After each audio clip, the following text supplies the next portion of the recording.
Thanks again for making justice #1 last weekend and for keeping liars, leakers, and liberals on the New York Times bestsellers list for 3 months and counting. Have you gotten your copy yet?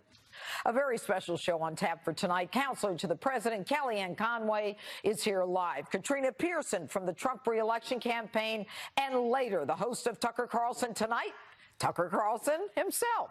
Also on deck, an exclusive tour of Liberty University with the president of the groundbreaking college, Jerry Falwell Jr., a tour you won't want to miss. But first, my opening statement. The military needs to be deployed to our southern border immediately to stop the caravan of thousands of illegals pouring into our nation. Right now is a very dangerous time for Americans. Border control is essential to your safety and the safety of your family. The military, the National Guard, ICE, Border Patrol, and DHS needs to block this caravan from entering our nation. Now, I'm not saying they're all criminals. What I am asking is, who are they? What I am saying is, I want to vet them, screen them. I want to find out who among them is a criminal, who among them is a gang member, like the notorious MS-13 gang members who arrogantly rode into our United States by invitation during the Obama years and are now in New York and elsewhere brutally and savagely murdering innocent American citizens. I want to know who is a pedophile, who is a sex offender, who thinks they're entitled to beat their wives. I want to know who has an alcohol problem, who has a drug problem, who likes to drive drunk, and who has no problem hauling drugs for the cartel. And if you can prove that you're not one of them or any other kind of criminal, I want to know what you have to offer us. What do you bring to this great nation? What are you going to contribute? Why should we be proud to count you as an American, other than adding to the Democrats' voting bloc and continuing the mob mentality that you have already exhibited you're proficient at? Now, if you're not a criminal, I want you to get to the back of the line behind everyone else who waited for a visa, came here legally, hired a lawyer, learned American history, and swore allegiance to this great nation. And only then am I interested in even talking to you about entering. I, for one, am sick and tired of the sense of entitlement that illegals have to enter this country and then immediately claim their constitutional rights as they carry the flags not of America, but the flags of their country. And God forbid we try to deport them to the country whose flag they so proudly wave. They have no claim on this country. They are not entitled to be here. They break our laws to come here. Now, this is not a left or right issue. This is a security issue, a safety issue. We simply cannot have people about whom we know nothing living next door to us, working next to us, or driving next to us. Crossers claim they're running from violence in their home countries. I spent my career fighting on behalf of innocent, helpless, silent victims of crime, victimized by violence, criminals who should have been stopped long before the crime. You're telling me because they're being victimized that every one of them is a victim and therefore entitled to come here as opposed to anywhere else on the planet? Go to the UN. Stay in Mexico.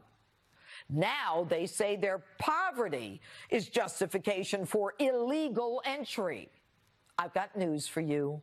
Millions are suffering from poverty all over the world. Haiti, Uganda, Zimbabwe, the Congo, third world countries. So why is it just Central Americans and Mexicans are the poverty-stricken ones pouring into this country by the millions? Why? Why?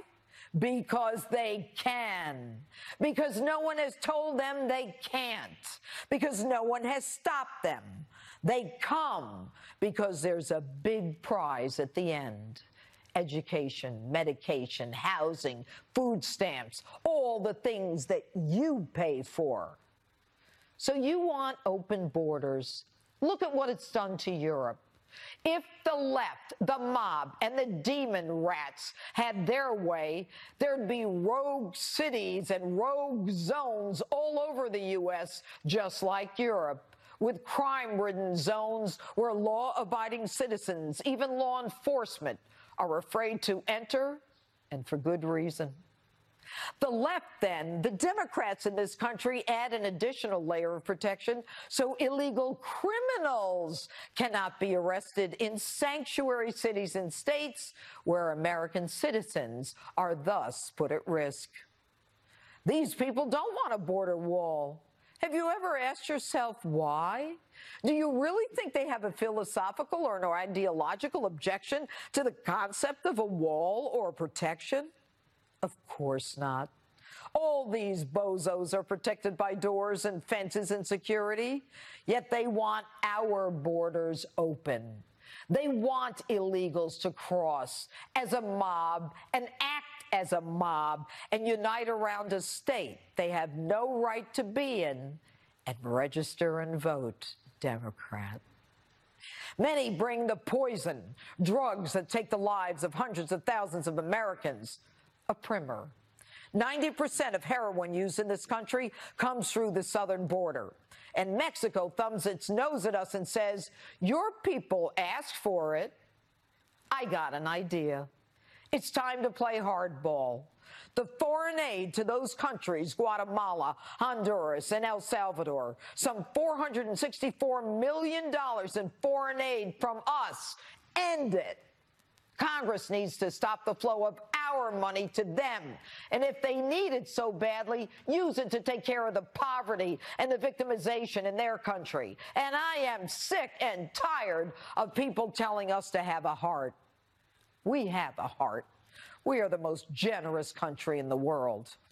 In 1986, Ronald Reagan gave all illegals amnesty.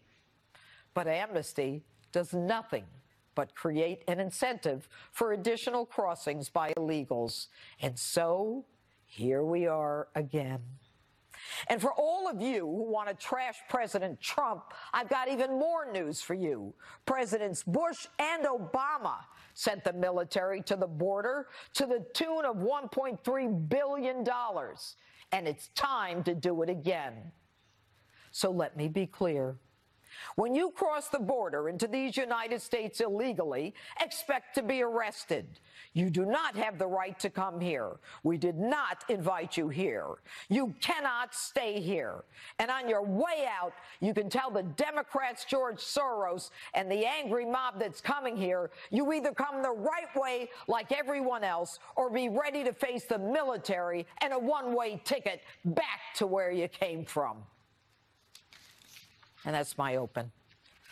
Don't forget, my book, Liars, Leakers, and Liberals, The Case Against the Anti-Trump Conspiracy, has been on the New York Times bestsellers list for 3 months and counting. And believe it, it's got to be killing them at the New York Times.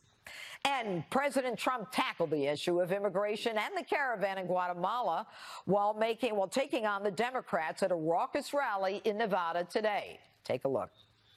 The Democrat Party, and it's openly inviting millions of illegal aliens to break our laws, violate our borders, and overwhelm our nation. The Democrats want caravans. They like the caravans. A lot of people say, I wonder who started that caravan. And I want to thank Mexico. Mexico has been so incredible. Thank you, Mexico, and the leaders of Mexico. Thank you. And you know why? Because now Mexico respects the leadership of the United States. They haven't done this. They now respect our leadership. Thank you, Mexico. Great. We appreciate it. We do. But what they want is, and by the way, the wall, the people scream. So we started the wall. It's moving along. I want to build it rapidly. I can do it in a year. We did 1.6 billion, 1.6 billion. We have another 1.6. Sounds like a lot of money.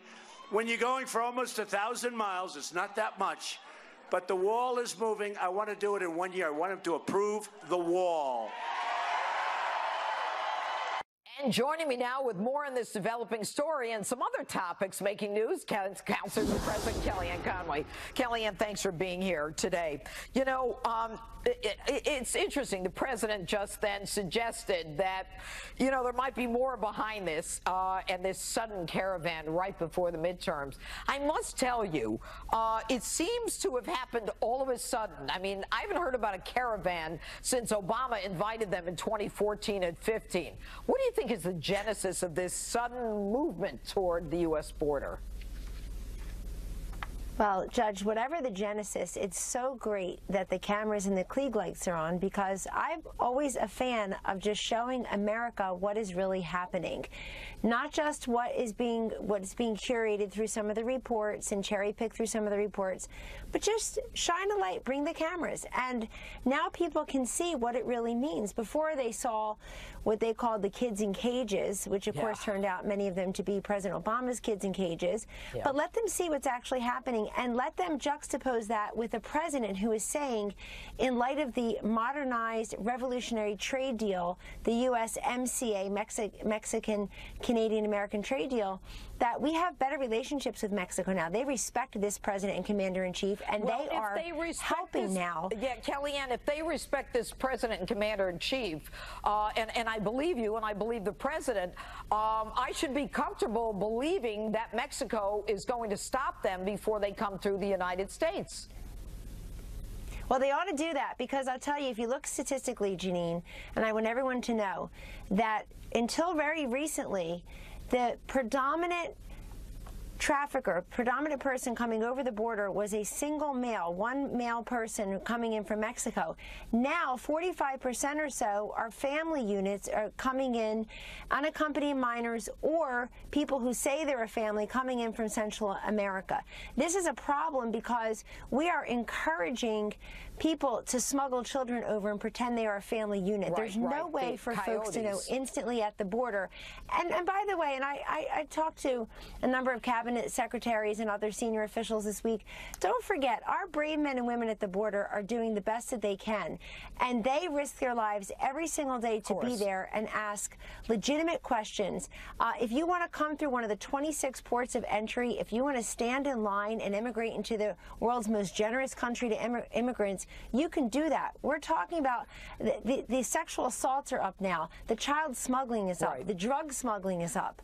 And all of this because we don't have, we're a sovereign nation without physical borders, and this president ran and won on exactly that issue. I want to talk about the statistics as it relates to the heroin crossing the border, how our southern borders are used by the cartel as a point of entry, that poison that is killing hundreds of thousands of Americans, 1,000 a week minimum. That's right. There's no doubt. This president has had as a major focus stopping the drug supply and drug demand crisis that is rolling this nation. 72,000 Americans dead last year. 90% or so of all heroin in this country comes through the southern border. Obviously, the cocaine comes through the southern border. And now, increasingly, the fentanyl that is manufactured in the labs in China, we are told, is also coming through the southern border because everybody knows it's an easy way to get in. And so this is very problematic because this president, and many people don't focus on this, he's constantly talking about the poison coming over the southern border, that it's coming to your community. And this opioid and drug crisis is no longer somebody else's kid, somebody else's coworker, somebody else's community. Oh, it's real It's touching every nook and cranny in this country. Well, there's no question about that. I want to move to something that's in the news right now, and that is the Khashoggi. The president seems to have indicated that he believes that the explanation from Khashoggi's death given by the Saudis, but there seems to be evidence of his being tortured and chokehold, that it wasn't just a fight, it was a planned execution with bone saws, etc. I have no information to verify any of that. I'm going to stand by the comments that the Secretary of State, Mike Pompeo, the President, have made, that these investigations are ongoing. The President has made clear that there seems no other explanation other than that the gentleman is dead. and I can't get ahead of the completion of any other investigation. It's very disappointing to see a major network run a completely false report that our own Secretary of State, Mike Pompeo, and our president said was completely false and fantastical, that somehow the Secretary of State heard an audio tape and or read a transcript from said audio tape. They went with a false report, and it's that kind of reporting that really hurts investigations and the conclusion of information, but I'm not going to get ahead of that. Okay, all right, and it's that kind of false reporting that Americans believe is going on, which is why they elected the outsider president. Kellyanne Well, I think it's why, look, that's right, and that's also why the media has a 20% approval rating. And look, the president has said, if in fact this happened, then there could be severe consequences. The vice president reiterated that. Kellyanne Conway, thanks so much for being with us tonight. Thanks, Jeanine. All right. Katrina Pearson making a surprise appearance on Justice to take on Chris Hahn. That's ahead. You don't want to miss it. And next, she's back. Hillary Clinton's name comes up in federal court as new details emerge in her myriad of scandals dating back to her time as Secretary of State. Here to talk about that, as well as whether the Mueller investigation may be mercifully brought to an end, is Tom Fitton from Judicial Watch. Justice rolls on in a moment. Tom, you know, it's very interesting to read about this federal judge. His name is Royce Lamberth, and he was pretty outraged that not just how they granted immunity to the Hillary people in that email investigation, but for providing false statements on the Clinton email case. Now, 2 years ago, I said all of these State Department lawyers should be brought up on contempt or fraud before the court. What do you think should happen? Well, at least they should be required to ask more questions, and they should stop obstructing our requests for information. You know, the federal court judge already granted us discovery because he had been gamed. He thought there was bad faith in the way, obviously, the State Department had behaved in a Freedom of Information Act lawsuit about Benghazi, no less. Right. And, of course, they were hiding their Clinton emails from us. They didn't tell the court or Judicial Watch forthrightly about what was going on, and that's why the court came in not too long ago and said, look, I had false statements given to me. I don't know about these false affidavits that were given to me. I'm interested to know what the Justice Department knew, what and when. Okay. And I'm surprised that Cheryl Mills, Hillary Clinton's top aide, was given immunity when I found that she had committed perjury, and I couldn't believe her, in another case about emails that Judicial Watch had pursued. Okay, and so the State Department's fighting. The State Department is fighting us on this, which is most troubling. Well, yeah, and the State Department, as well as the Department of Justice, said at the beginning of the Trump administration that Hillary Clinton was a private citizen, and therefore her record shouldn't be available to the public as freedom of information. I mean, the deep state is so deep, I don't even know where it stops or starts. But having said all that, doesn't the judge have the right to hold these lawyers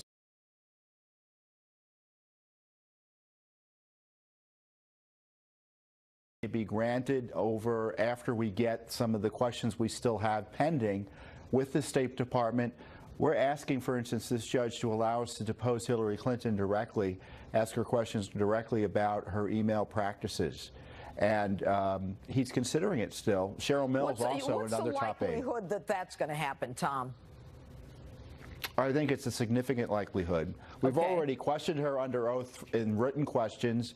We're fighting her in another court about getting more questions answered. So discovery for Hillary Clinton is a real possibility. All right. I want to move on to something else. You said that it's time to bring Mueller in to testify before Congress. Are you talking about oversight, in their oversight capacity, or the judiciary? Who? Well, you could have the Oversight Committee, could have judiciary committees of both the Senate and the House question him about the administration of his investigation, the circumstances of his hiring. We have Rosenstein. So what's it going to take? Have you spoken to any Congress people about this, Tom? Oh, no, they don't want to do this. Why? They don't want to do this. Why? I've been struck by the fact that Mueller has been exempted from oversight, the only government official in the Trump administration who they don't want to talk to. Look at all the folks they want to bring in as witnesses. McCabe, Strzok, Rosenstein, but they don't want to talk to the guy who seems to be running the Justice Department on the Russia investigations, Bob Mueller. Right, You know, and frankly, looking the other way when he finds out that there's criminal activity on the left. Outrageous. But maybe the deep state goes into Congress, too. Who knows? That's right. It's well represented in Congress. There's a deep state caucus there, believe you me. Sad commentary. Tom Fitton, thanks so much. You're welcome. All right, still ahead tonight, I take you on an exclusive to Liberty University in Virginia for a tour given by none other than the groundbreaking school's president, Jerry Falwell Jr. And next, the marquee matchup of the night, Katrina Pearson, Chris Hahn, the political panel, chomping at the bit to debate the week in Washington. Don't go away. Back in a moment. From America's News headquarters, I'm Anita Vogel. A police officer shot and killed in Georgia today, and the suspects are still at large. Officer Anton Toney of the Gwinnett County Police Department was shot around 3 p.m. He was responding to reports of a suspicious vehicle at a middle school near Snellville, Georgia. Toney, a 2-year veteran of the force, later died at the hospital. Witnesses say as many as 4 suspects fled the scene. And with no winner in last night's Mega Millions lottery drawing, the jackpot grows to a record-breaking $1.6 billion. This is the largest jackpot in history, just barely edging out the previous record set in January of 2016. The massive jackpot bringing many first-time players to the lottery. The odds of winning are about 1 in 302 million. I'm Anita Vogel. Now let's take you back to Justice with Judge Jeanine.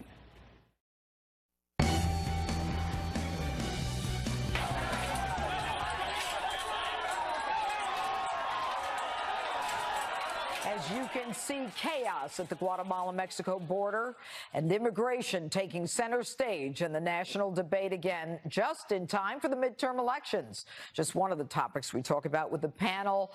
Syndicated radio show host Chris Hahn making a special appearance on Justice Tonight. Senior advisor to Trump 2020 reelection, Katrina Pearson. All right, guys, you are familiar with the mob of illegal immigrants, illegal aliens, pushing through from Guatemala to Mexico against police and enforcement. And what we saw in those few seconds were virtually all men. Tell me, Chris, why these people should be allowed to enter in a mob of thousands into the United States. Look, I am for controlled borders, as are most people on the left in this country. I think that the president had an opportunity last year when Schumer and Pelosi offered him DACA for the wall, and then he was talked out of it by McConnell and Ryan because they wanted this exact issue for this exact moment. They are more concerned about the election than solving the actual problem. So your answer to these, listen, Chris, your answer to these illegals crossing and violently crossing, resisting law enforcement, all men, is because they're concerned about the Trump, Schumer, Mitch McConnell fight? No. No. I'm saying that the reason why,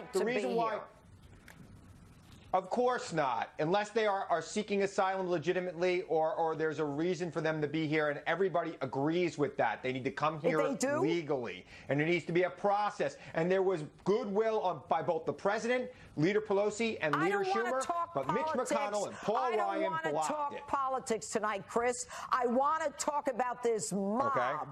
Go ahead, Katrina. Look, Judge, it was President Trump who nearly doubled the recipients he was willing to accept over Obama, but that's neither here nor there. And this really isn't just any mob. This is a column on the march carrying their own flag. This is an invasion. And I have to applaud the Mexican government for at least appearing to want to help with this situation, but let's not pretend this is organic. We're talking about men, thousands of men, only scattered with women and children for protection, who are actually marching across the border. This is another leftist-funded operation, fully flagged with several innocent victims, photo-ready outrage, designed to pull on the heartstrings of Americans, complete emotional attachment, only to distract from the rational analysis behind this. This is no more organic than Dr. Ford coming out in the 25th hour to try and have the left capitalize on getting rid of due process in this country. This is a $35 million project. Katrina, if you want to talk about, if you want to go down the conspiracy theory hole about this, there is no no way that Democrats in this country would have organized this at this point in the midterm election. This is perfectly pitched for the Republican base right now. This is exactly what you needed at this time to energize So you're going to tell me, Chris, that people who are Katrina's suggesting that this is some conspiracy. I want to know what you know about the conspiracy, Katrina. It costs $7,000 per head to bring these people. $7,000 per head to have these traffickers move these people throughout the southern hemisphere. Yeah. That is $35 Katrina, million. How can impoverished people do this? You're talking about a conspiracy from basically what you said was Democrats organized this in Guatemala. Somebody organized so it, far Chris. lost on this. Not just American Democrats, leftists. All right, let me ask you this, Chris. Got it. Should they be stopped by the military at the border and turned around, and that whole mob, and unfortunately the mob thing seems to be a favorite of the left. Shouldn't they be turned around immediately? I don't even look at them. They're all men. All men. They just decide at some point they want to come to the United States all of a sudden, as opposed to last month, the month before, the month before. I think all Americans believe in a secure border, and I think there needs to be order at that border. And I think that the president was offered order at the border by Democrats, and he rejected it because he wanted because the Republicans wanted this issue at this time. He offered 1.8 million Dreamers citizenship. Well, I believe in order at the border, and I will tell you, there has been less order at the border under this president than there was before. All Americans clearly are not in support of secure borders because we have a Democrat Party in the United States that supports sanctuary cities. You can't have a secure border and sanctuary cities. That's kind of not how it works, Chris. We have to resolve the issue. Nancy Pelosi and Chuck Schumer had the perfect opportunity to resolve it, and they refused. What there is different times when people ask for documentation. What Katrina would have you do is for police to walk up to people they suspect as being illegal and say, papers, please. That's what you want, Katrina. You're not going to come here and spin lies. There are sanctuary cities, counties, and states in this country where illegal criminals are provided more protection than American citizens. And don't you come on this show and say that that's not the case. That's it. Goodbye. Look, any American that runs into the law is asked for identification. These people, not so much. That is sanctuary, Chris. Thanks, guys. Thank you. Bye. Jerry Falwell Jr. and Tucker Carlson still on deck. Don't miss it. Come on your show, were you to ask them? Well, one of them has already refused, but no, I don't. And actually, I know a lot of those people. I know almost all of them, having been in D.C. my whole life. Yeah. And it's not a personal attack. I mean, it's pretty easy to attack people. No, you call them fools, of course. It's a personal attack. Well, I'm attack. attacking their decisions, and I'm attacking more than that. Yeah, well, then you should put their decisions, not their face. No, but that's, look, the whole interior of the book, between the cover and the back cover, is an explanation that it's not. Look, I know it's very fashionable to attack people's behavior in high school now. Yeah. But I actually don't believe in that. I think you should assess people's adult decisions. Why? Are you covering up for what you did in high school? Yes, I am. Okay. I am. Not that I remember any of it. I have no calendar. But let me just say, it's not that people make mistakes. I've made a million. I worked at MSNBC, okay? So I've made mistakes. The question is, do you admit it and do you learn from it? And what I'm so struck by, the reason Trump got elected is because the people who made a series of terrible decisions about our economy, our foreign policy, our culture, never admitted it and never learned. Okay, but I agree with you. Donald Trump is the president because Barack Obama was the guy before him. Exactly. And people fed up. They said no more of this. But what I want to talk about is you say that we're headed toward, or at least at the brink of a revolution. Yes. I agree with you. I think we're at the point where the liberals are proud and they consider it a badge of honor when they obstruct, when they get in our faces, when they harass and, you know, just harass us. I completely agree. But what's driving all of this volatility? It's not, everyone wants to make everything a race question. Oh, it's this tribe against this tribe. I don't believe that. I think our core problems are economic problems. The middle class was the majority for 100 years. Now it's the minority. People are getting poorer outside of the big cities, and the big cities don't care. Young people are getting poorer. They can't get married, buy cars, buy houses. Right. People know their kids will make less and be less successful and have less opportunity than they do. Whose fault is that, and to whom should that, you know, the fact that that happened benefit? The people I write about are the answer to the question you just asked. A small group of people is way richer And I live among them. I'm, by the way, richer than I was 10 years ago after the financial crash. Right. But the rest of the country is not. And if you're running the country, its major institutions, including its big banks and its big companies like Amazon, including its cultural institutions like NBC, you need to pay attention to what's happening to the people in your country. If you want to lead, you need to care about the people you're leading, and they don't. All right. So in the end, which is the party that's going to help get us through this attempted socialism? Because you know they're winning. They're winning around the country. They're getting elected. Bernie Sanders was an avowed socialist. He almost ran for president, but for the rigged DNC and Hillary Clinton. He got 43%. He might have won. And a lot of people who voted for Bernie in the primaries voted for Trump because both of them were talking not about race and gender and all this boring college garbage. Right. They're talking about core economic things like, by the way, what are wages doing? Our immigration policy hurts working class people. There's no debate about that. And you never hear it. It's all about race. All right. And everybody loves you because you tell it straight. I love you. I watch your opening statements. What do you call them? I call them opens. What do you call them? Just the script. Just the script. I'm very back literal. to the book. Back to the book. Listen, what I love is Kopechne. You talk about Mary Jo Kopechne, and you say divers estimated she had survived for several hours in the Oldsmobile, her head in an air pocket, until she finally suffocated from lack of oxygen. But then you go right to your point, which is it doesn't matter. The feminists still love Ted Kennedy. Well, that's the point. And by the way, I just want to be really clear. I believe in forgiveness. I'm the last person who does. If Ted Kennedy had said, you know, I did that, it was cowardly, I was drunk, I don't want to get arrested for it, I made a horrible decision, a woman died, and I'm sorry, I would be the first person to say, I believe in that. I'd be friends with Idi Amin if he repented. I don't believe in this no forgiveness thing that we're now all into. Yeah, but here's the thing. He never apologized. He lied about it. Apologizing. He got away with a homicide. It's called criminally negligent homicide. And he was a hero to the feminists. The man who killed a woman. Right. And lied about it is a feminist hero. What does that tell you about their priorities? What I'm asking you. Women are not their priorities, obviously. Why would you make a guy who killed a woman your hero? If you're a feminist, what does that mean? Okay, I have to go. It's the end of the segment. Well, it's so nice to see you. Thank you for having me. Justice. It was just. Next, a special treat, a first-hand look at Liberty University and a guided tour from its president, Jerry Falwell. I had the pleasure to visit recently and got a first-hand tour from its president, Jerry Falwell, Jr. Here I am at Liberty University with the president of the university, Jerry Falwell. How is it that this university in particular is able to get so many students who were so Christian-oriented, Constitution-oriented, who believe in this country and are so energized by this, what's going on today? Well, I call Liberty the Fox News network of the academic world. Liberty is different than other universities in so many ways.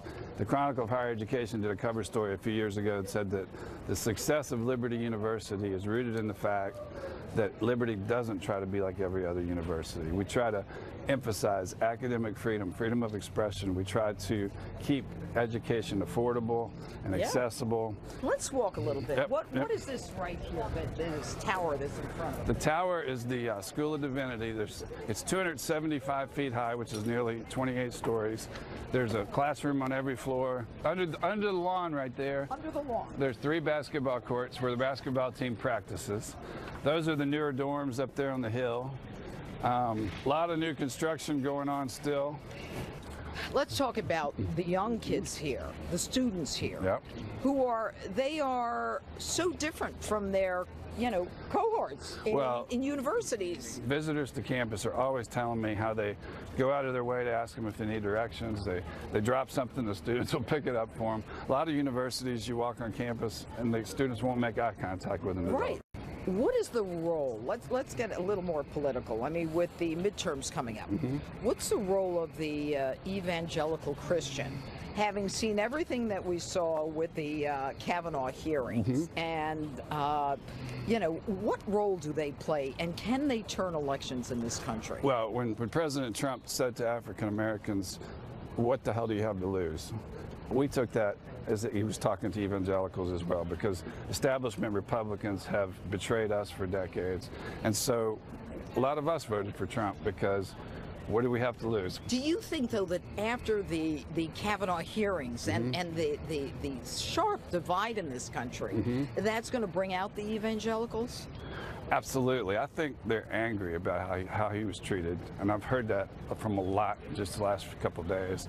And I think that anger is going to backfire on the Democrats. And so this is Virginia Rose, and she's going to come to Liberty? She's my only grandbaby. She's 7 months old. Got one more on the way, but this is the only one we have so far. And she'll be a student here? It'll be up to her, but... Yeah. With the midterms coming up, do you think that those on the left are not just out of control, but they are interested in something different than the students here? I just think the country's never been more polarized. I remember when I was in law school in the 80s, I would travel with my father when he spoke at different mainstream universities, liberal schools. They would boo and hiss because he was a conservative, but they weren't like they are now. Now in those days, liberals would say, I may not agree with you, but I'll fight for your right to say it. Now they don't want you to say it. They become fascists instead of liberals, in my opinion. So what has happened to the country? I think it's years and years of education in the public schools that are controlled by the teachers' unions, and then higher education that is just all the professors believe a certain way. I forget how many, 98% supported Obama at the Ivy League schools. And it's just, they've just been indoctrinated, young people. And what can Liberty do to change that? That's why we exist. And it's why we've prospered, is because it's an alternative to that indoctrination and that lack of academic freedom, lack of free expression. Conservatives are bullied at most mainstream universities. Yeah, I know. And you're about to hear from the students at Liberty. Street Justice is next. And how much they love Liberty University. So what a shock. Here I am on Liberty. I just found someone who has my book. Okay, let's talk about politics and religion. Okay. Where does politics, how is politics affected by your religion? My politics are affected by my religion because God drives everything that I do. I'm actually a pre-law major. You actually really have inspired me to pick my field. Yeah, you want to be a prosecutor? Yeah, I would. Yeah. Mr. 6'5", do you play basketball? I did in high school. I'm doing intramural here, though. What do you want to be? If anything, I'm not totally sure yet. I'm a digital media major. Maybe a broadcaster, going along those lines. Yeah? Well, if you're going to be a broadcaster, you got to get a taller cameraman. Yes, ma'am. Yes, ma'am. Sorry, Greg. All right. How does religion affect your politics? Well, as a Christian, I always like to, vote more conservative and always put Jesus at my forefront. Wait a minute. Wait, vote more conservative. Does that mean the conservatives are more religious than the liberals? I feel like they're more of a Christian fan base. Do you think the people on the right fight the way they should? People on the right the way. Yeah. In other words, are people on the right too wimpy? I don't think so, considering Donald Trump's in office. I mean, Donald Trump's put a forefront of that. I mean, look at him. He's tweeting up a storm. Yeah, you're a smart guy. So religion affects my politics for sure, but it affects everything else too. I'm actually registered Democrat, and so it's a lot different for me where everybody else is a lot more conservative. But your Democrat friends, are they as tolerant as you are? No, they are not. And well, what does that tell you? Why are you still a Democrat?